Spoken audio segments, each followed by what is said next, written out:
Wes, how are you, my man? Good, thanks, Carlo. How are you? I'm doing well, thank you. What have you been up to this fine Sunday morning? Sort of got out of bed, made my way up here. Turns out the Melbourne Marathon's on, so I got to enjoy Punt Road with everyone being diverted down it. So Nice. But you know what? We had time. Yeah, that's right. So, yeah, thank you. No, you're so welcome. Yeah, totally slipped my mind as well, but lucky we had a bit of a barrier of time that's like, no, I've got a lot of time, so take your time. Don't rush, don't speed. I've done that before and got some good finds. Definitely not in a rush. What are you most excited about in life right now? I suppose I'm most excited about what I'm building, and as I mentioned to you earlier, I've been quite aware of being excited about things. So why am I excited? And straight off the bat, I'm going in deep.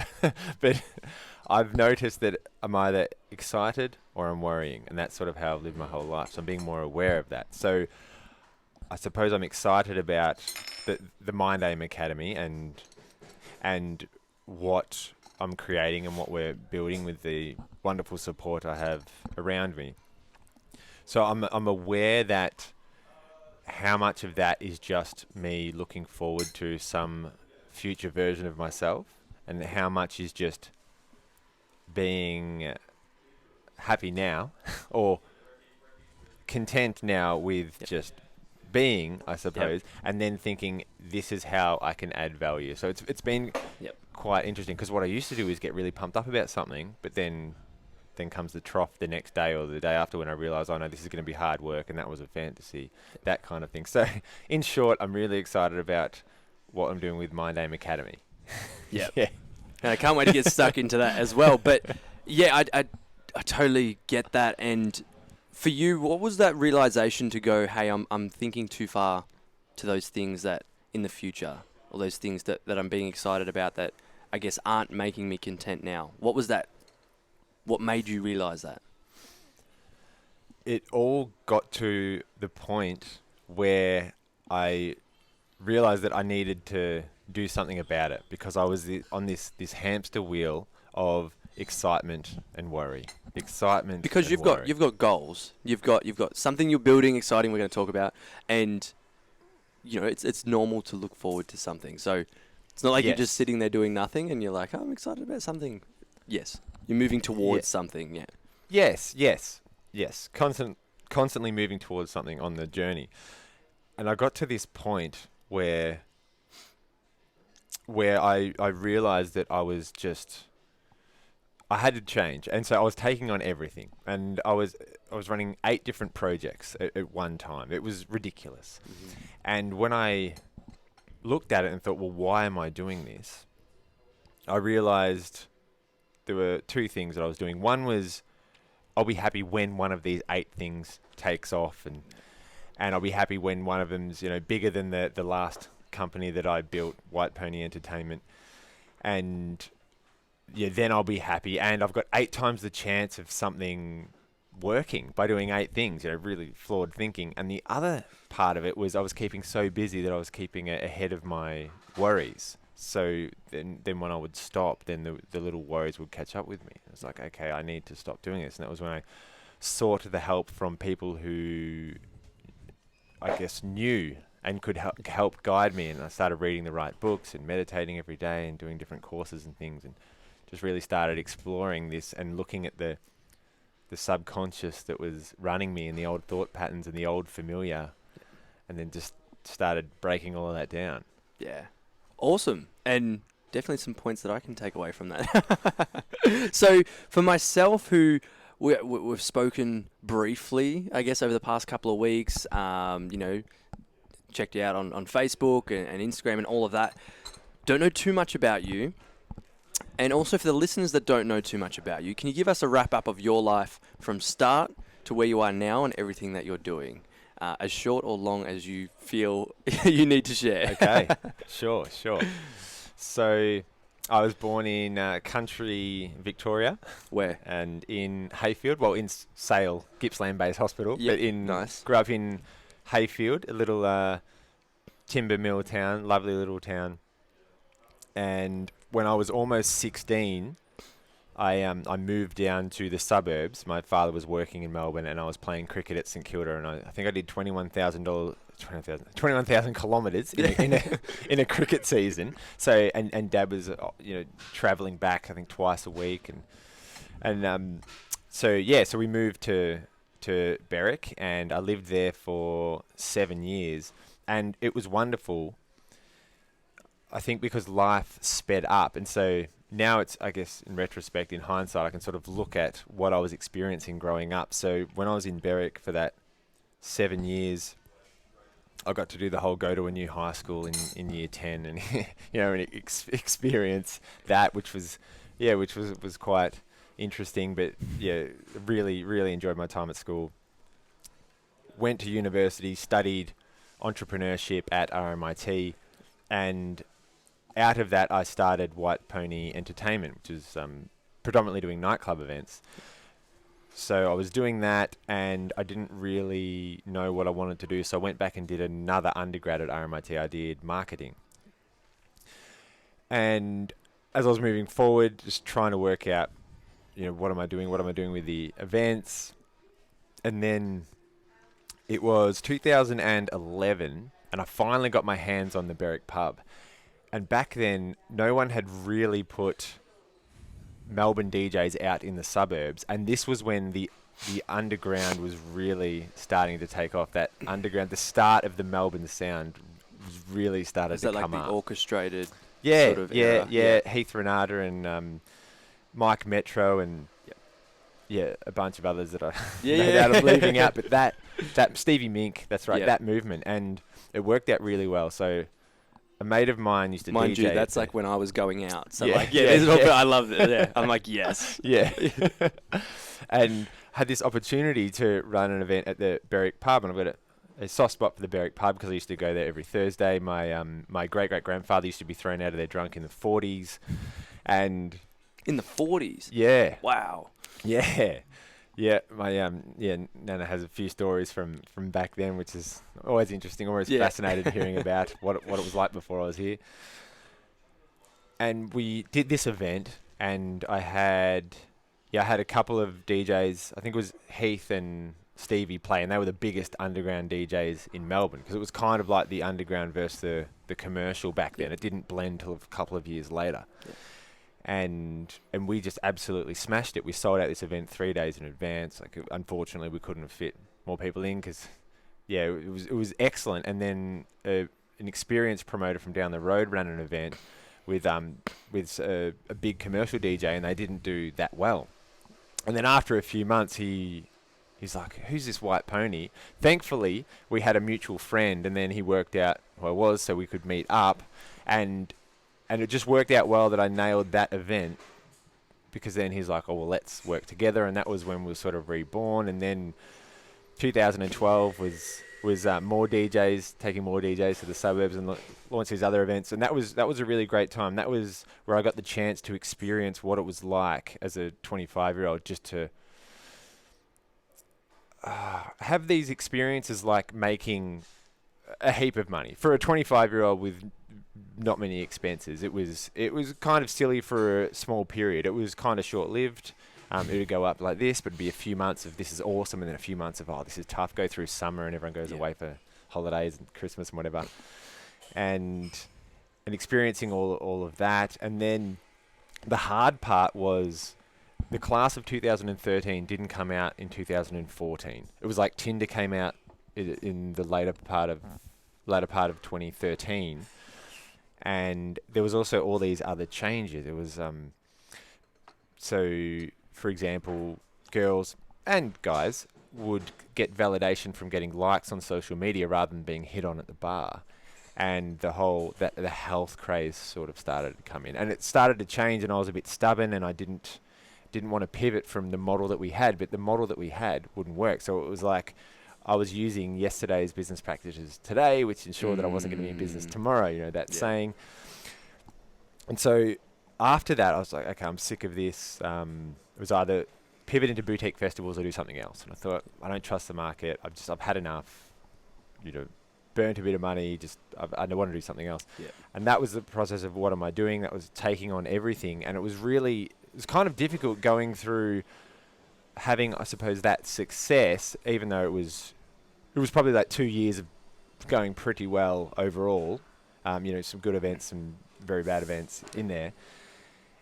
And then I was taking on everything because I was like, well, we need something to work better than the last one, or at least the same, hopefully better than the last one. What's it going to be? What are all these things is it going to be? Let's run 8 different projects and let's get really busy. Let's keep taking on everything. And that was when I got to that stage. Wow, I can't keep doing this. Like, I'm getting really excited about something. In the morning, have the coffee, hammer away, and then after lunch, it's like, losing a bit of motivation, feeling a bit flat. Start to feel slightly anxious in like just worrying about, I've got these bills coming up. I'm not sure what I want to do. This was the period I was in. It was just, I was stuck. And thankfully, my now fiance, Kira, she's, I suppose, my rock. Yeah. And she's like, maybe you need to go and see these, different people that could help you. Why don't you reach out to this person that you know? Why don't you, just sort of, okay. Like, let's, I guess, seek help. Like, I'm stuck on this hamster wheel. And then it was the process of unpacking that. So since October 12, 2017 was, I suppose, when my personal development journey started again. Because before that, it was all about business books and things. Yep. And if I read a deeper book, I didn't really get it.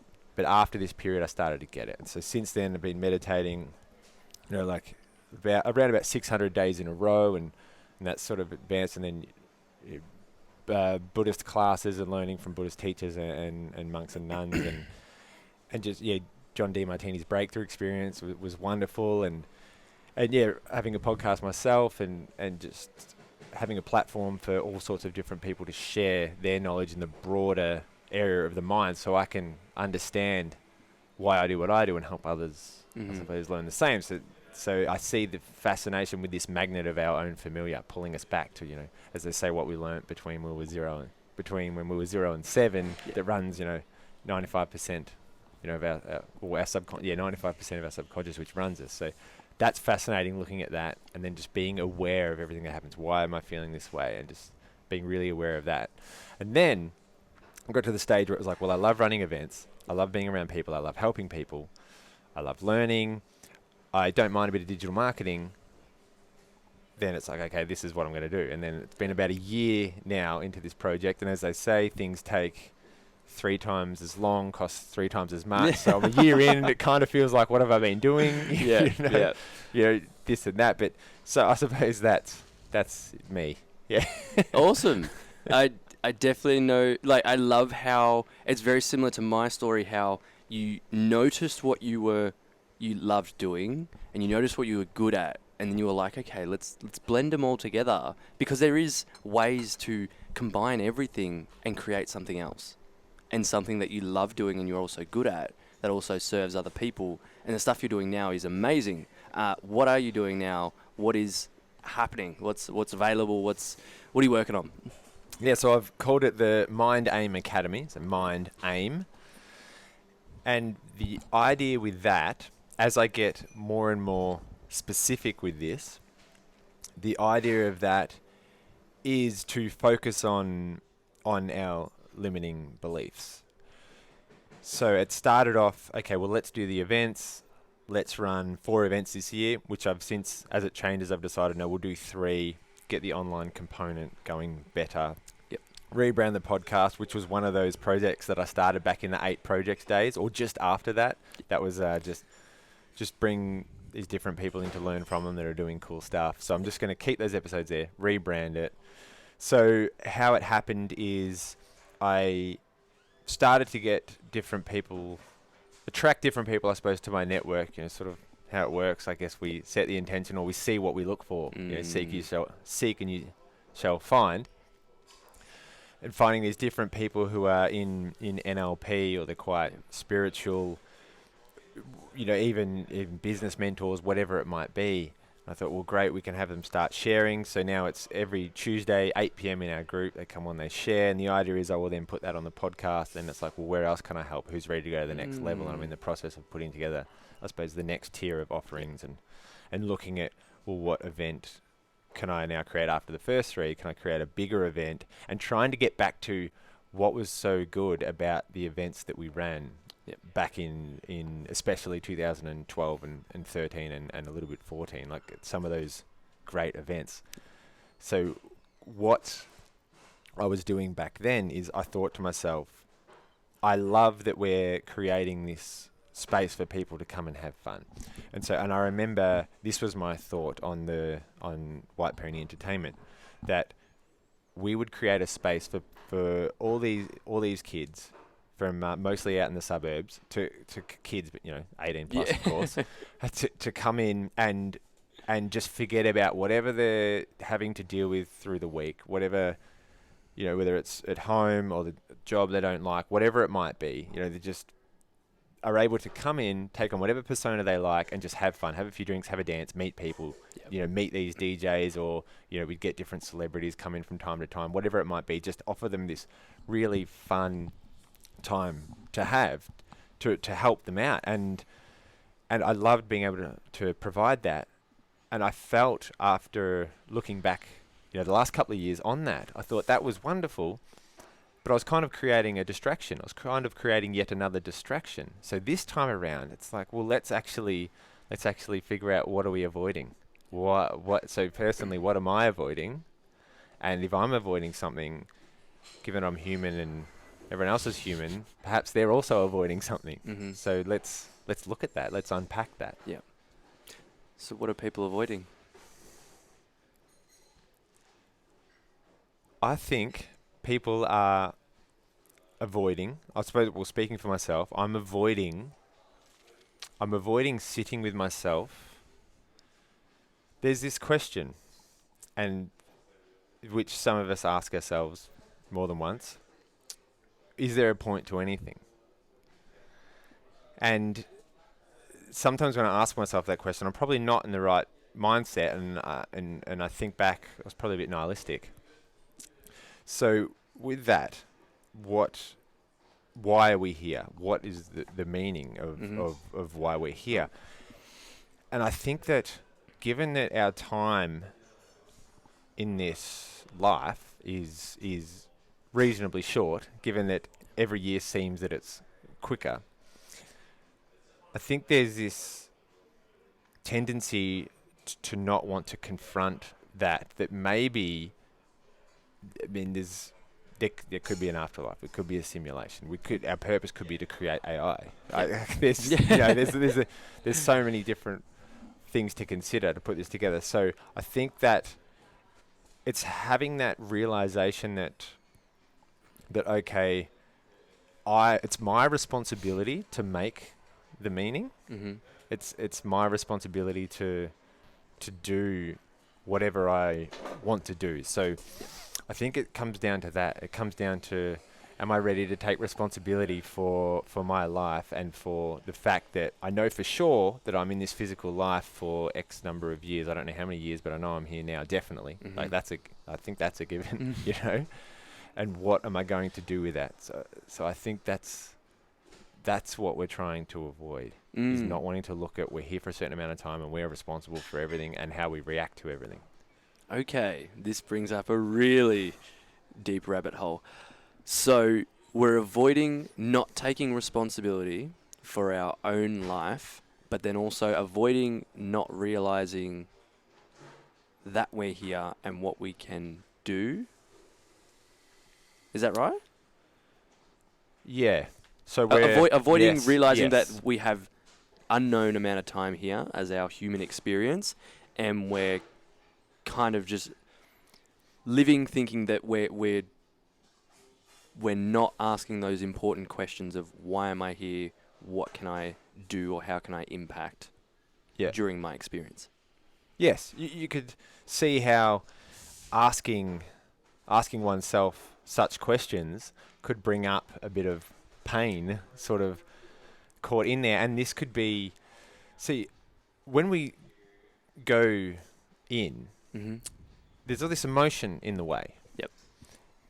And I've had a fun time trying to unpack that, because I have these balls of emotion that have been in there. So one thing that I've been very good at in my life is carrying around guilt. Yep. Or getting a bit anxious or anticipating something happening in the future. And I can remember I think it's the first time it happened. I can remember being really bored on a Sunday when I was 5 or 6 years old. And all of a sudden I got this thought in my head and I felt really guilty about it. And I felt really uncomfortable. So I felt the need to tell my dad about it. Dad's like, what do you think? That's silly. You don't have to think about that. And I go, oh, okay. Oh, it feels better. And I think maybe the problem with how I took that was that, if I feel guilty about something, I just need to tell someone and I can offload it and then I'm okay. So it's almost like this guilt was a coping mechanism for the nothingness, because this was a little kid bored on a Sunday. Let's fill the gap with worrying about something. Yep. And that comes back to the excitement or worry. If I start worrying, get excited about something. Excitement, worry. And I think that's part of covering up. That's actually another layer of covering up, actually looking in and getting to that point where, well, actually, it's fine. It's fine that just to be. It's like coming to understand that I don't have to achieve X to feel happy or fulfilled. Yep. It's about just accepting, I suppose, who I am, and then going, okay, from here, since I am here, let's try and do 1, 2, 3, A, B, C, and help as many people as I can, because it's much more enjoyable than just focusing on myself. And I think that's the other thing. So there's focusing on others rather than oneself, which really helps. But I think the trap with that is then it goes too far. And then I think it comes back to trying to change the world instead of cleaning your own room first, that a famous psychologist likes to say. Yeah, no, I know I'm sort of... wow, it's great. It's great because it's making me think, and I hope for the listeners as well, that these questions are probing you to look within and to ask these questions as well. And I know for me, in my life, that's what's helped me, and especially at different pivotal moments from, I think, at 16 to then move away from home to pursue my dream, and then 19 to go, where am I? What am I doing? What do I want to do the next couple of years? And then stepping that to move overseas, and then getting to a point in that after 2 years. And I think it's that self-analysis. I know that it's something I try to include in all my social media posts is questions. Ask yourself this, to try get people to think about that, because it's just natural for me to think about those things. And I've been in personal development personal growth since I was 17. So I was always getting this stuff, and I had it all in my head, and I was subconsciously, it was just naturally I was asking myself these questions. But I've seen that other people didn't know these questions or would never ask themselves these questions, and even myself, there was times where I would get overwhelmed, get anxious, get too excited about things in the future, and not be asking myself these questions that really ground me, but also give me clarity on what I want, how I want to feel, how I want things to look in my life. And the quality of your life is determined by the quality of the questions you ask. If you don't ask that question, what am I doing here? What's my, not my purpose, but what's my impact of being here in this experience, can then shift you into doing things that you enjoy and focusing on something that'll excite you, but in the way that you're, accepting of where you are, but excite you to do that and to grow that. Yeah, yes, it's all about where we're coming from. Yeah. It's like, I will be enough when I achieve X is definitely the wrong way to go about it. It's like the difference between saying I will be enough when I get here. The thought is usually I'm not enough now, but then I'll be enough. So I'll be enough then. Mm-hmm. And that kind of pulls us back. There's this extraordinary quote by Alan Watts, the philosopher, and it's, the reason that you want to be better is the reason that you're not. And I was so fascinated by that when I first heard it, because I was like, does that make sense? Hang on a minute. The reason you want to be better is the reason that you're not. Okay. So I read that a few times, and I listened to the lecture that he gave on that point, and I thought more and more about it, and I got to the point where I thought, if you're the person that wants to be better, then you're always going to be the person who wants to be better. You're not going to be the person who is better. So it's like pigeonholing oneself onto the hamster wheel of wanting to be better. So if we don't want to be better, if we're already accepting that we're whole, then it's like achieving these things that we want to achieve in the external world is like the bonus of being blessed with having this life here and being born in a first world country at a time when we don't have to go to war at an extraordinary time in history with all this amazing technology to help us drive our vehicle. So it's just the angle that we come at it from. And I've always come at it from an I'm not good enough angle.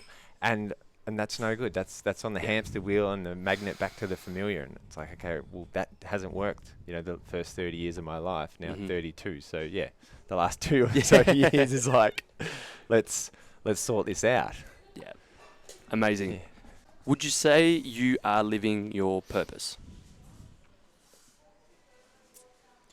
Yeah. Going back to what I said earlier about adding the meaning, I think is up to us. As far as we know, I think the meaning of our lives are up to us. And I would say yes. I would say yes. I am.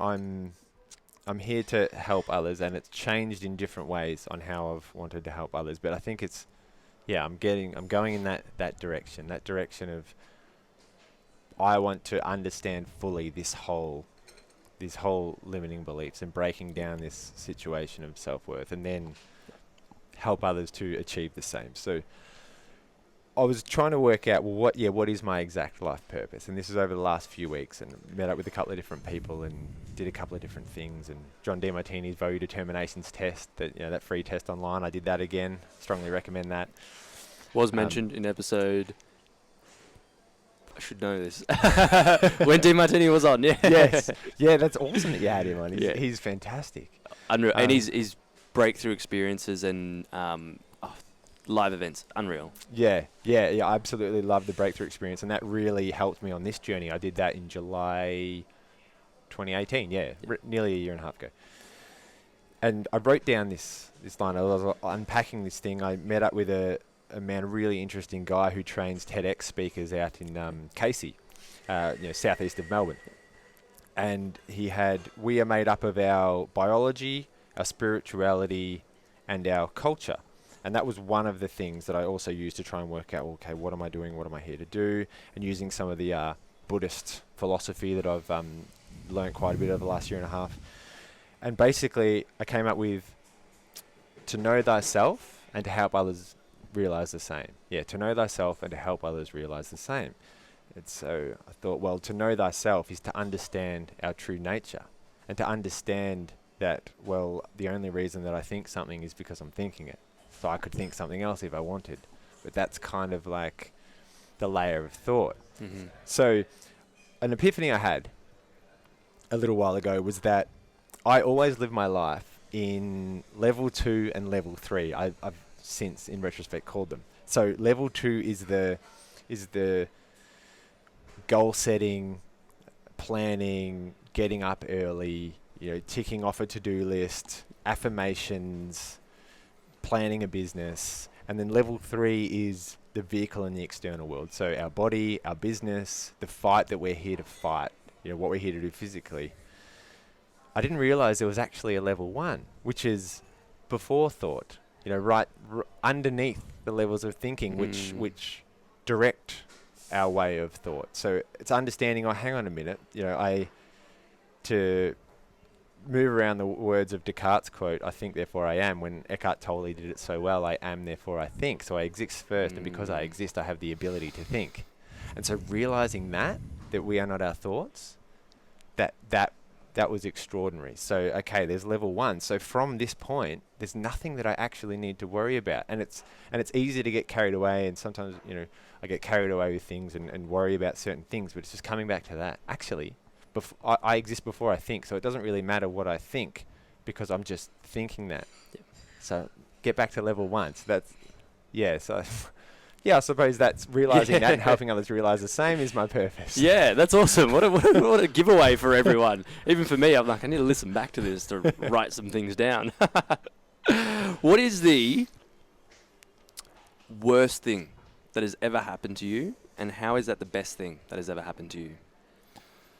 I think that story I told about when I was younger, although it wasn't really a big deal, I think I made that and other experiences a big deal. So, and given the pain that I've created for myself throughout my life, I think the worst thing that happened to me was that I don't know why I went to sort of guilt and worry so much, but I did. And then I think how it molded into how it sort of got really stuck in my subconscious, and then the pain that it would create. Because if I told you some of the stuff that I have carried around and worried about, you'd probably laugh. And I think that's the same for all of us. You know, we worry about some silly stuff. And I think the other thing to realize is, you know, the person next to you has done stuff equal to what you've done, whatever it is. Yeah. So it's so easy to think, yeah, I have done this and I'm not good enough. So given the pain that has created, that is probably the worst thing that's happened, is this ability to keep worrying about things or really anticipating what someone thinks of me or something. And that's the other side of the coin. There's past and there's future worry. And so how has that actually served me? When things are going really well, we drop the ball, and we all do it. It's like, yeah, I'm feeling really good. And so it's like, okay, let's go and eat a heap of junk food. Yes. Let's stay up late. I'm not meditating tomorrow. And then 2 days later, you're like, I feel terrible. Yeah. Oh, that's because I stopped doing everything because I was feeling good. Yeah. So I suppose that has helped me continue and stick to the process. And although I'm aware that having these self-worth issues around, you know, carrying around guilt, anticipating worry in the future, although I'm wary that in one way is sort of negatively, it's driving me, but that's kind of driving me because I'm feeling not good enough. But I'm being aware of that and just looking back now at where it's served me and how it's come about. Because would I have done 600 days meditation in a row if I was just blissfully living in this world and not worrying about anything? You know, would I actually roll up the sleeves and do the work and start digging deep and start asking these questions and sort of introducing these questions to others? Probably not. Yeah. So I wouldn't be who I am without all parts of me, and accepting all parts of me is all there is to do, because it's only resentment if I don't. Yep.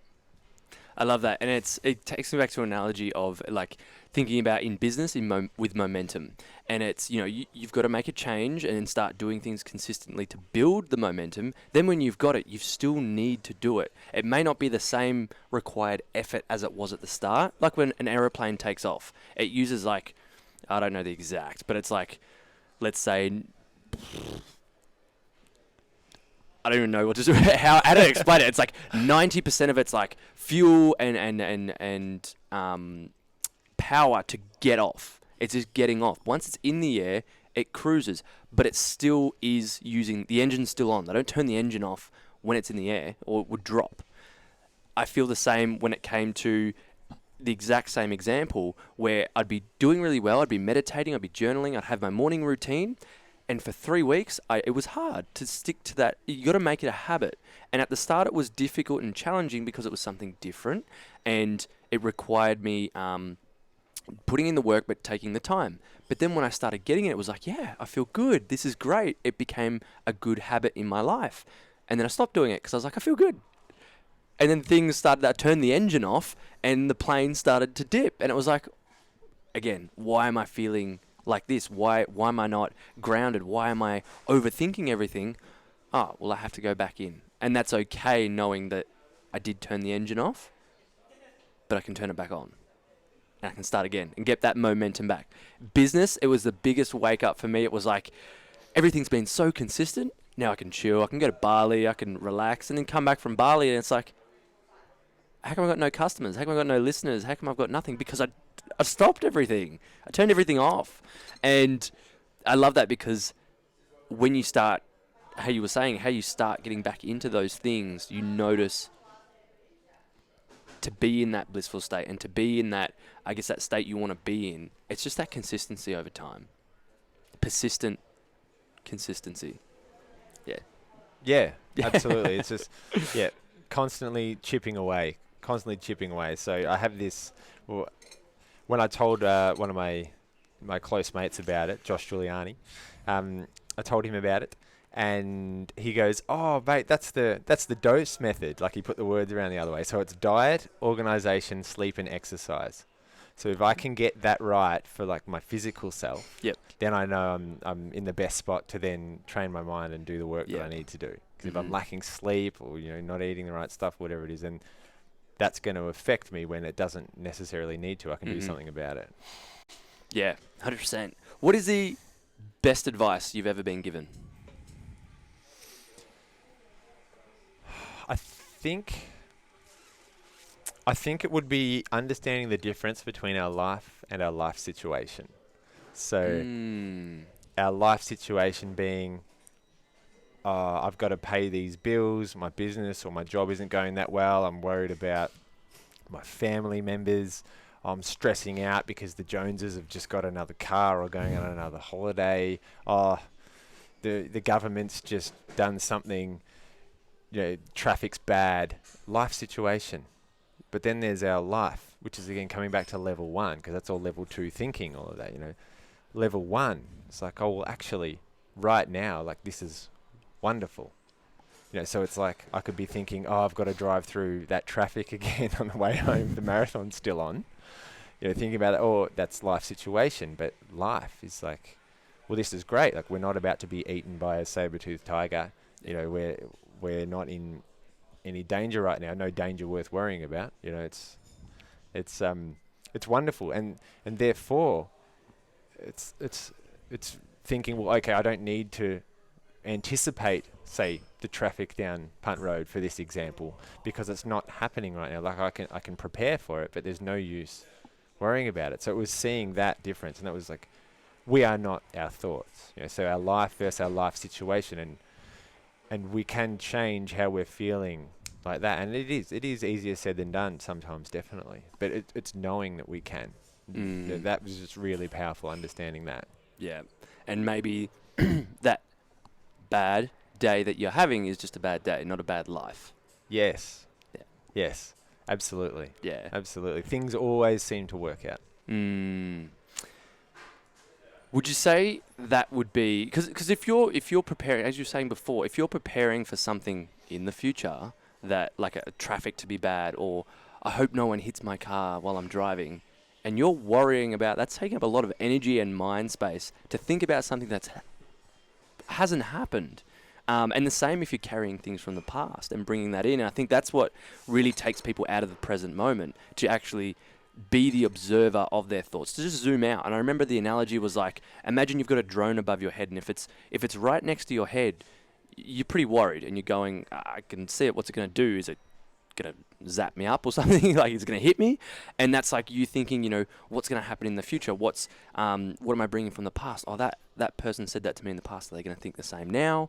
In the future, as you were saying, what people are going to think of me if I wear this or do this?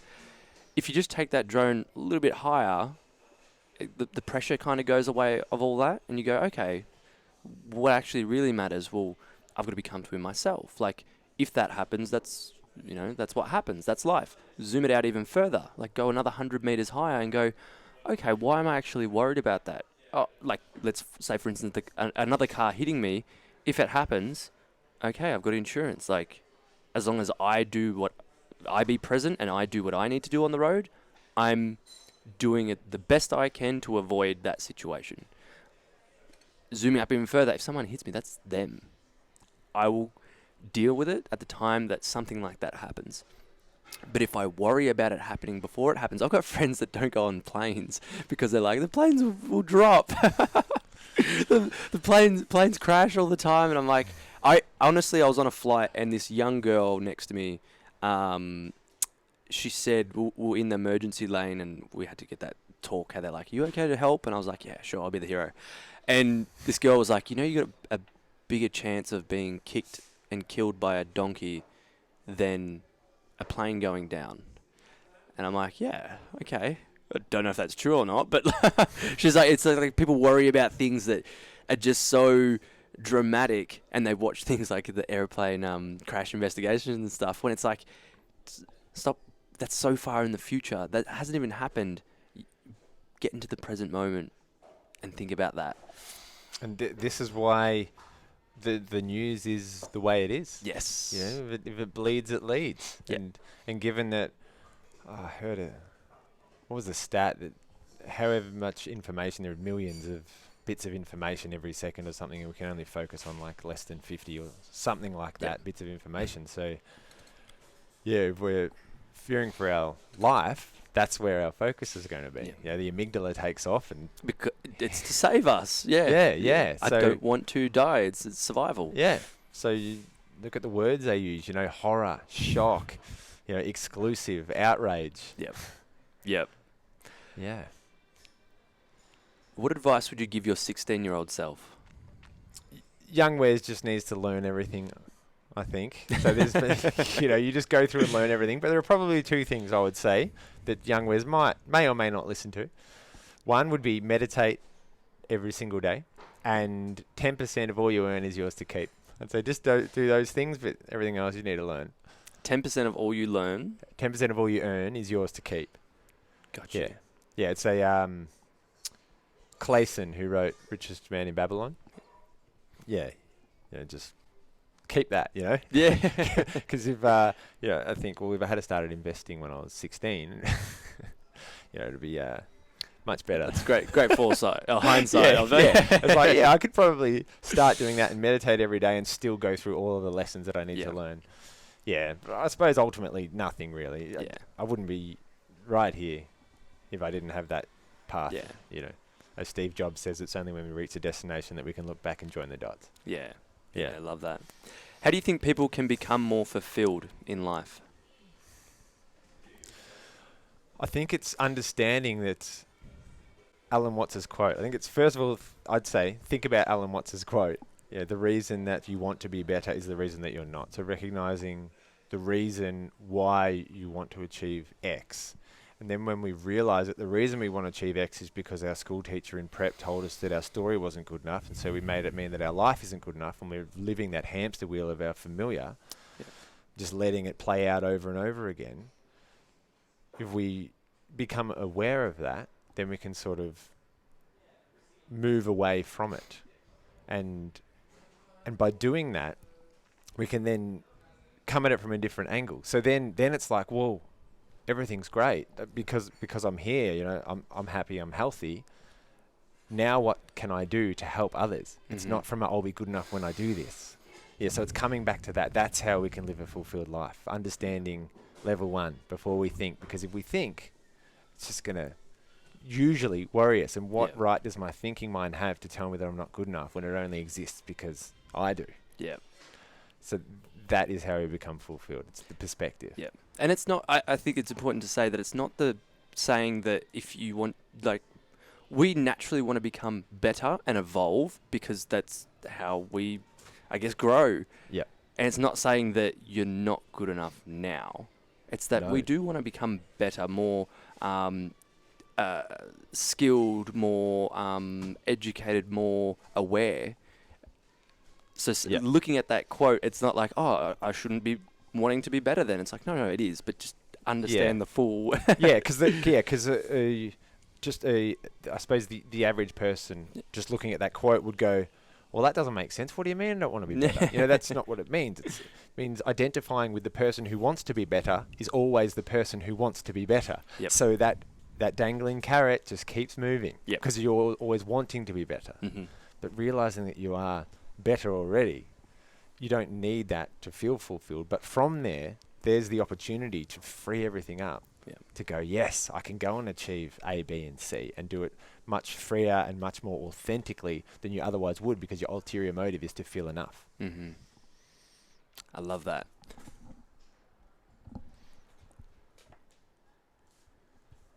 What are you most proud of in your life? Oh, I was proud of. So proud. So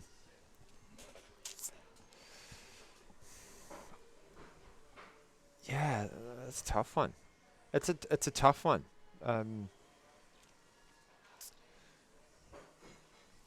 I think when it comes to being proud, I mean, there are things that I'm proud of, I suppose. So I'm proud of,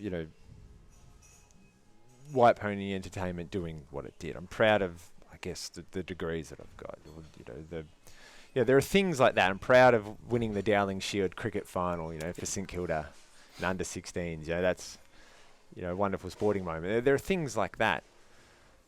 I suppose. Yeah, I mean, I'm really proud of my fiance, and I'm proud of my family, and I'm proud of the people that I know who are so happy to help others. So I suppose it's becoming more about that. As I become more and more aware, it's not about, you're the guy that won that final in under 16s. It's like, no, I'm proud of the people around me who are doing their best. And it's remembering that everyone is trying their best. I think that's important to understand, that everyone is trying their best, even if they do something ridiculous. They're trying their best because their subconscious is probably running them.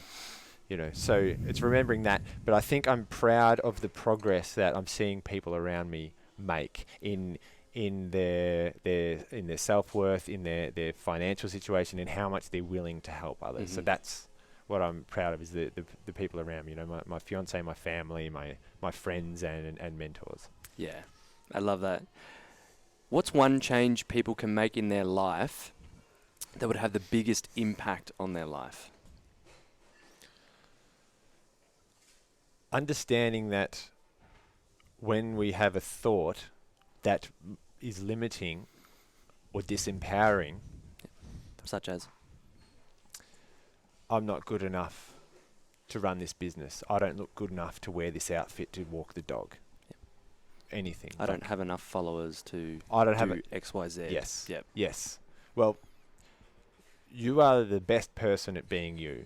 And so don't let those thoughts get in your way. The beauty is we can change those thoughts. As I mentioned, it's easier said than done.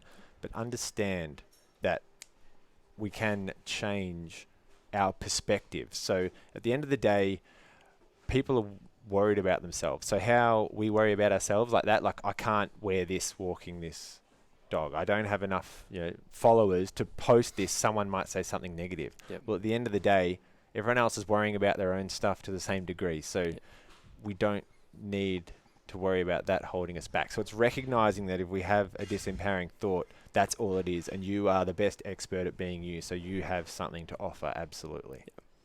Yeah, I love that. What impact do you want to have people, the community, and the world? I would like everyone to have the opportunity and the realization to know thyself. Once we start that process, then that frees up so much. It's no longer about the ego to have to rule this to be enough or whatever it might be, or be better than so-and-so or this and that. So it's starting to know thyself, because, I mean, we judge in the areas that we're most vulnerable, where we feel the most guilt and shame, as Brené Brown said, which I find wonderful. So if we're actively judging someone or a certain type, it's because, we're feeling vulnerable in that area. Mm-hmm. So I think it comes back to understanding that, and just really getting to the core of knowing thyself. Once we really understand ourselves, then we're free to do what we need to do. Mm-hmm. Yeah, and you're doing that through all your projects and everything that you do. Yeah, I know. I keep coming back to that. Yeah. I know. It's keep coming back to that. But this subconscious, this old familiar that just runs so many of our lives, it's like, why is it that I have X amount of money? Well, it's because my parents had around about that X money. The people that I've grown up with have had around about, like, just as because it's a measurable example. You can actually look at numbers and measure it. So that's why I'm just picking that. And it seems to bring a lot of focus and I guess a lot of concern to people.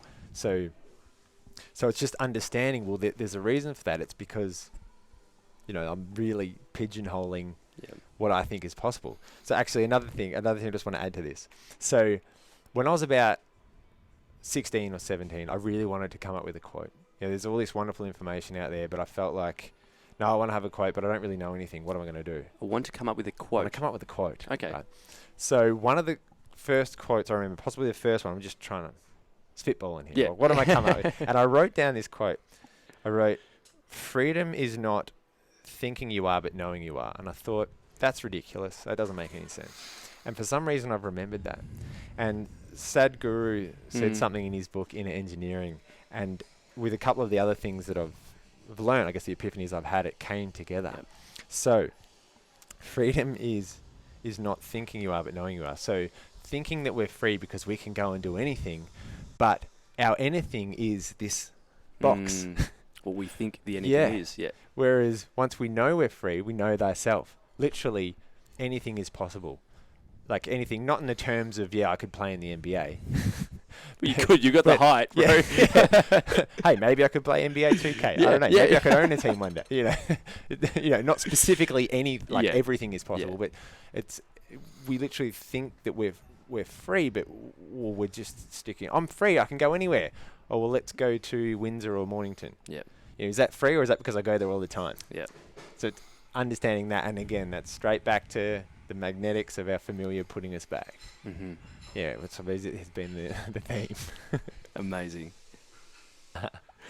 What does it mean to be conscious? Well, I suppose first and foremost, it means to be aware. And then I thought I Googled this word, conscious, and it says to be... Did my face come up? No, okay. Did the podcast come up? Yeah. How we doing in the Google rankings? I must say I didn't scroll past the definition that popped up at the top, so I'm not sure. And it said to be aware, something along the lines of to be aware and have the ability to respond. Yeah, which I think there is a difference between reacting and responding. Mm-hmm. So and I thought, that is my first understanding of it is to be aware.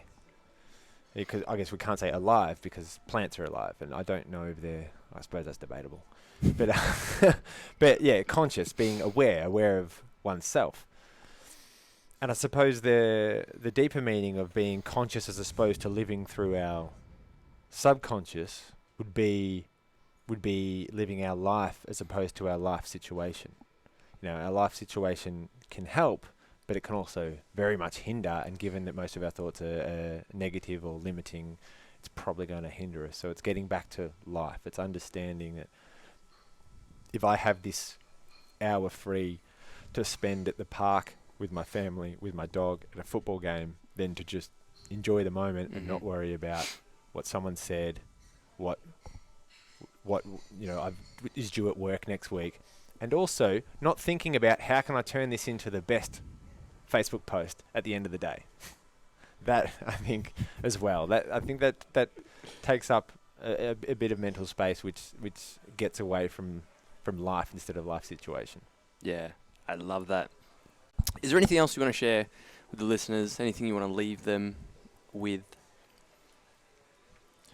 There is one little thing that I think might help for people listening to this and thinking, okay, that's kind of overwhelming perhaps because I've just gone on, I suppose, rants of all these really we have conscious listeners. I'm not saying you don't. You have people that know far more than I do, absolutely. But if there were there might be a small element of people who may be overwhelmed because some of this, like if I heard some of this stuff that I've learned in the last 2 years, 2.5 years ago, I'd be like, what am I talking about? Yeah. But and obviously you've got a bunch of listeners that think, I already know this. Like, you're telling me stuff I already know, which there'd probably be plenty of them. So just something that's helped me. I just want to leave it on this.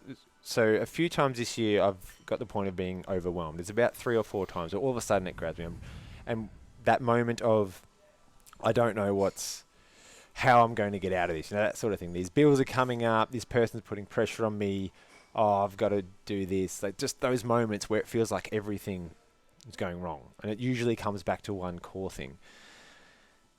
And so this 3-step process that I've used is to first of all separate whatever that feeling is from myself. It's connecting with my peaceful mind. I guess our consciousness. So I feel it sort of, okay, there it is.